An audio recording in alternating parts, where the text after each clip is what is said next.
साल और गुजर जाएगा, 9 साल में फिर क्या होगा? फिर आपकी 70-80 साल तक तो बच्ची शादी करते रहोगे, बुढ़े हो जाओगे तब तक। आप सभी चैनल को सब्सक्राइब कर लीजिएगा।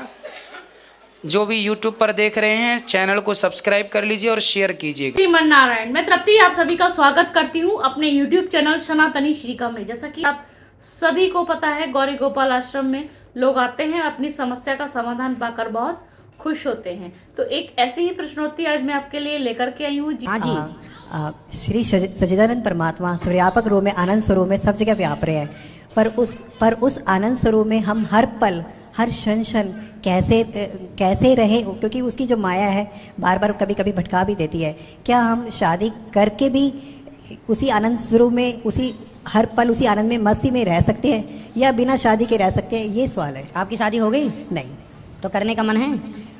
क्योंकि अकेला हो, तो क्योंकि पेरेंट्स नहीं है और मदर फादर भाई बहन कोई नहीं है, तो कभी कभी लगता है कि आप? हाँ, क्या काम करते हो? मेरा कपड़े का काम है और शिमला में है। खुद का काम है कि किसी के यहाँ काम करते हो? खुद का है। खुद की दुकान है? हाँ जी। तो शादी कर लो ना, क्या दिक्कत है? पर कभी कभी लगता है कि सब कुछ छोड़ के वृंदावन आ जाऊँ, यहीं रह जाऊँ सब कुछ बेच के। और कभी कभी कितनी उम्र हो गई आपकी? 40 साल हो गए? हाँ जी। तो अभी तक शादी की नहीं आपने? बस प्रभु का संयोग समझो जो भी, तो क्योंकि मेरे मदर फादर 40 हो गई, अब नहीं करने का मन है तो मत ही करो, अब काहे फंसना। अब देख लो आपका क्या मन है, ज़्यादा मन क्या कहता, शादी कर लें या नहीं करें? मन तो मतलब कि यही कहता है कि ईश्वर के आनंद में मस्त रहूं, शादी हो ना हो उससे कोई लेना देना नहीं है, बस हर पल उसकी मस्ती में मस्त रहूं। नहीं हो ना हो ये तो दोनों बातें हो गई, 50-50 हो गया। पर एक आपका बताओ मार्गदर्शन। भाई, हम तो शादी किए बैठे हैं, हम तो गृहस्थ हैं। पर आप भी हर पल उसी ईश्वर के आनंद की मस्ती में मस्त। गृहस्थी में रह करके भगवान का स्मरण करना, भगवान की सेवा में लगे रहना, ये बहुत अच्छा है। लेकिन कोई गृहस्थी ना भी बसाए और ब्रह्मचर्य रह करके भगवान के चिंतन में लग जाए तो वो भी बहुत अच्छा है। यदि आप रह पाओ, वैसे आप तो 40 साल हो गए, रह लिए। जो मन भटकाऊ टाइम था वो तो आपने पार कर लिया। मन सबसे ज़्यादा कब भटकता है? 25 से लेकर 35 की उम्र में। हाँ जी। 20 से लेकर 30, ये मान लो आप 20 वर्ष की आयु से लेकर 30 वर्ष की आयु तक मन ज़्यादा चंचल होता है। यदि इस 10 वर्षों में 5 और मान लो 35 वर्ष तक, इन 35 वर्षों में यदि कोई अपने आप को काबू में कर लिया तो फिर आगे ठीक है, पहले भी ठीक है। 12 साल के लड़के या लड़की को कोई दिक्कत नहीं होती किसी प्रकार की, 15-18 साल तक भी ठीक है, कोई दिक्कत। 20 के बाद सब स्टार्टिंग होती है।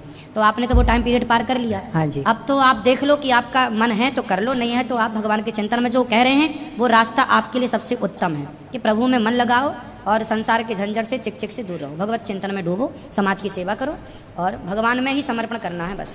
क्योंकि आप जैसे अभी तो अकेले हैं। हाँ जी। पत्नी आ गई, बच्चे हो गए, फिर इसके बाद पत्नियां भगवान के घर चली जाती हैं या पति भगवान के घर, फिर तो अकेले हो जाता है आदमी, या स्त्री भी अकेली हो जाती है या पुरुष भी अकेला। तो जो बाद में होना है वो आप अभी हैं, तो अभी भगवान के चिंतन में लगो, अब ना पढ़ो। हमारे हिसाब से अब 40 साल हो गए। यदि आपकी उम्र 25 साल होती, यदि आपकी उम्र 30 साल होती, तो मैं आपको जरूर बोलता कि गृहस्थी ठीक है।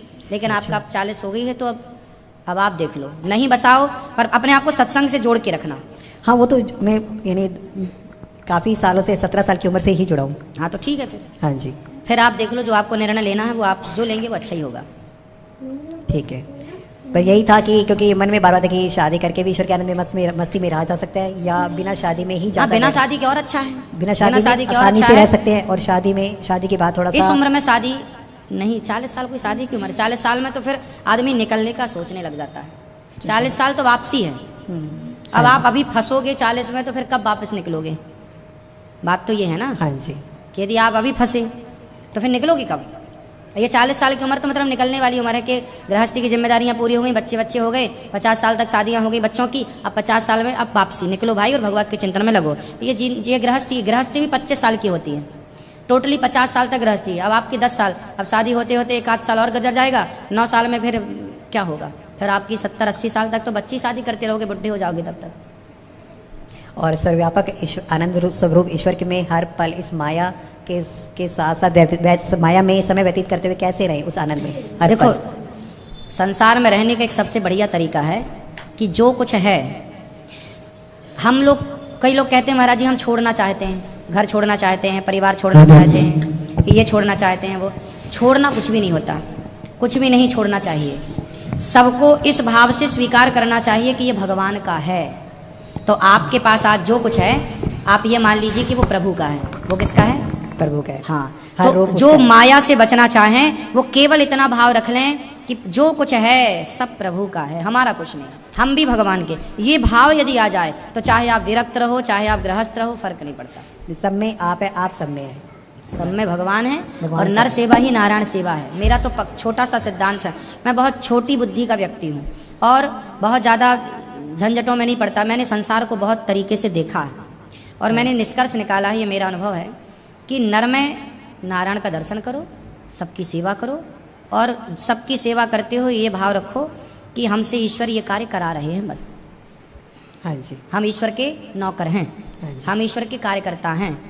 वो भगवान हमसे ये काम, हमसे देखो हम प्रश्नोत्तरी कर रहे हैं, आपको हम समझा रहे हैं, हाँ जी, तो ईश्वर हमसे ये सेवा ले रहे हैं कि तुम इन्हें समझाओ।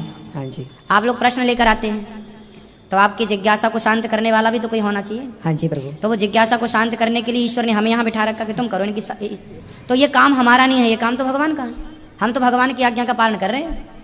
अब यहाँ माताएं रहती हैं तो भगवान की माताएं हैं, वो भगवान की शरण में है, धाम तो भगवान का है, हमें ईश्वर ने निमित्त बना रखा है। हम ये भाव, आपकी दुकान है, आप दुकान चलाओ, पर ये भाव रखो कि प्रभु का है और जो कमाओ। पर जहाँ पे मैं रहता हूँ ना, वहाँ पे थोड़ा सा मुझे साधना में दिक्कत आती है। कई बार मन में सोचता हूँ कि सब कुछ समेट कर, सब कुछ सेल करके अपना सेल मत करो। हाँ जी। देखो आप पैसा खूब कमाओ, हाँ जी, दुकान चलाते हो और बढ़िया चलाओ, पैसे खूब कमाओ और ये सोचो कि आपके पैसे की ज़रूरत उन लोगों को है जिनके पास नहीं है, तो आप सेवा करो, सेवा करो। ईश्वर ने यदि हमें पैसा दिया है तो अच्छा है। ईश्वर ये चाहते हैं हमसे कि हम उस पैसे का सदुपयोग करें, सेवा करें।